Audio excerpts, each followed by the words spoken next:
Hi, this is AJ Hogue, and this is the vocabulary lesson for Teacher 2. Let's get started, okay? In the beginning, I talked to Kristen, and Kristen says, "Hey, AJ, sorry I had to cut off that last call." To cut off. To cut off means to suddenly finish something. Suddenly stop something. We use it with phone calls a lot of times with the phone. So maybe you're talking on the phone and suddenly you're busy, something happens, and you have to hang up. So you say, "Oh, I'm sorry I cut you off. I'm sorry I cut off the conversation." To cut off also means to interrupt. So if we're talking to each other, you're talking to me, you're talking. Suddenly, I interrupt you. I say, "Oh, wait a second." And I say my opinion or I say an idea. I interrupt you. Then I might say, "I'm sorry to cut you off." Right? I'm sorry to interrupt you. I'm sorry to cut you off. Okay, so it has this idea of interruption, to interrupt. Okay, I said, "It's okay, no worries, no problem." And then Kristen says, "Yeah, I'm just really glad that we're on the same page when it comes to our teaching techniques and ideas." That's a very, very common idiom, on the same page. To be on the same page. So, we are on the same page. Usually we use it with we or they. Because you need two people to agree, right? So it means to agree, to have the same idea about something, to agree about something. So if I like the Democrats for politics in America, and my friend also likes the Democrats, we say, "Oh, we're on the same page with politics."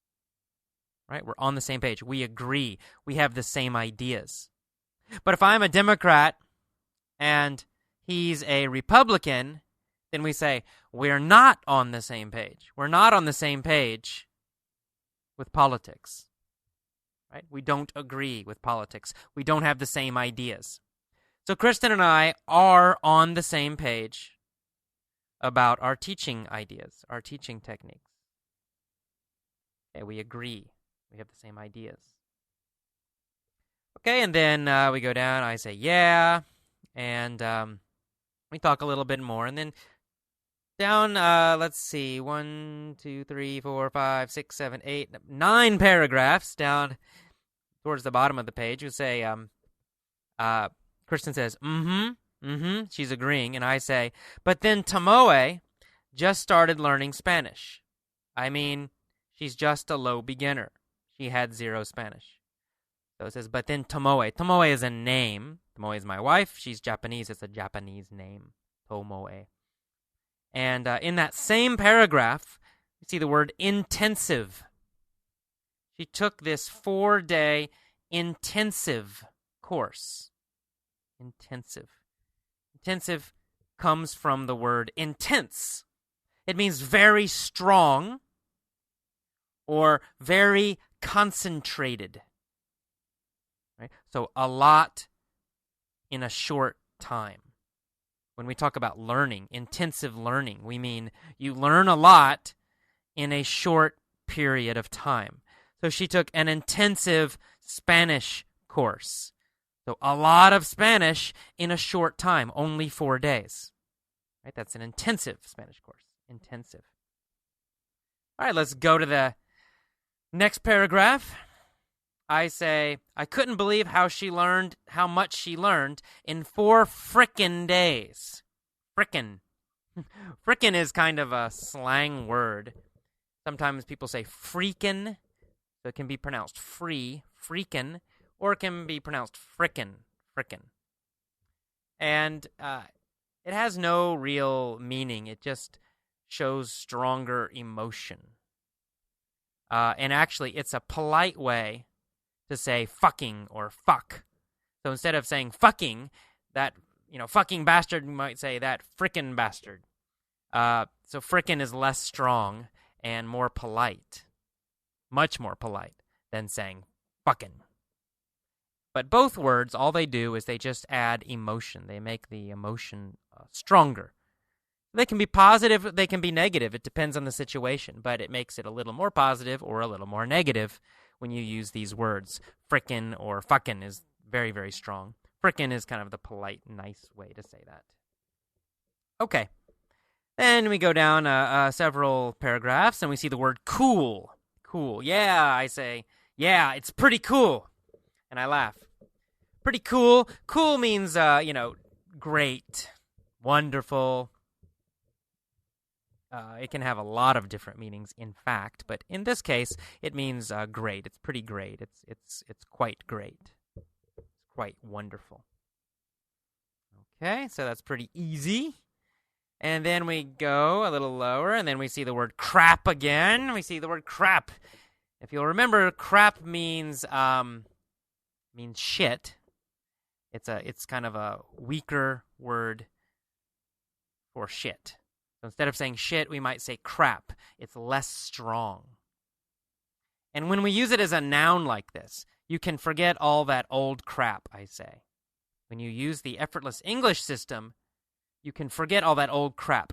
Crap means bad stuff, bad things, negative things. In this situation, crap means old methods, old bad methods. It means bad learning methods. So you can forget all those old learning methods. That's what the phrase means. So crap, kind of using it like a pronoun, is just saying crap is bad stuff. Anything you don't like, that's worthless, that's bad. You might call it crap. All right, and then we go down. There's a big paragraph for AJ, for me. And in the middle of that paragraph, we see the phrase, leap of faith. I say, students, just have a kind of leap of faith and say, okay, I'm going to believe in these methods. A leap of faith, it's a great phrase, it's very common. A leap of faith is an action that requires courage. An action that requires bravery.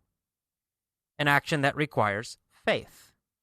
It means you do something, it's kind of like a risk. It's a big risk.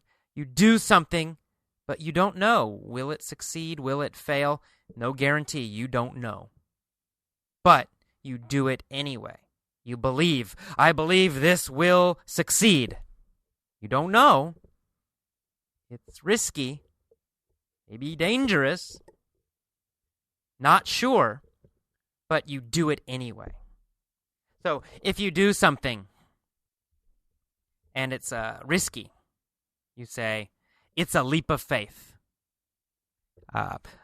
For example, in this paragraph, you don't know, maybe, you don't know. Will effortless English work? Will it help me? Or will it not help me? Well, you think it will help you. You read about effortless English. You think it will help you. But really, you don't know, right? You don't know until you do it. So you decide, I will do it. I will use it. That decision is a leap of faith, right? The action, to use effortless English, it's a leap of faith. It's an action that requires courage. Okay, so a leap of faith. Very nice. And that is the end of our vocabulary lesson for Teacher 2. Thank you very much, and I'll see you next time. Again, this is AJ Hogue, Director of Effortless English. Hi, this is Kristen Dodds. And this is Joe Weiss.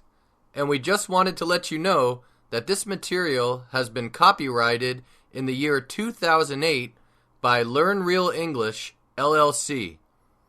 www.learnrealenglish.com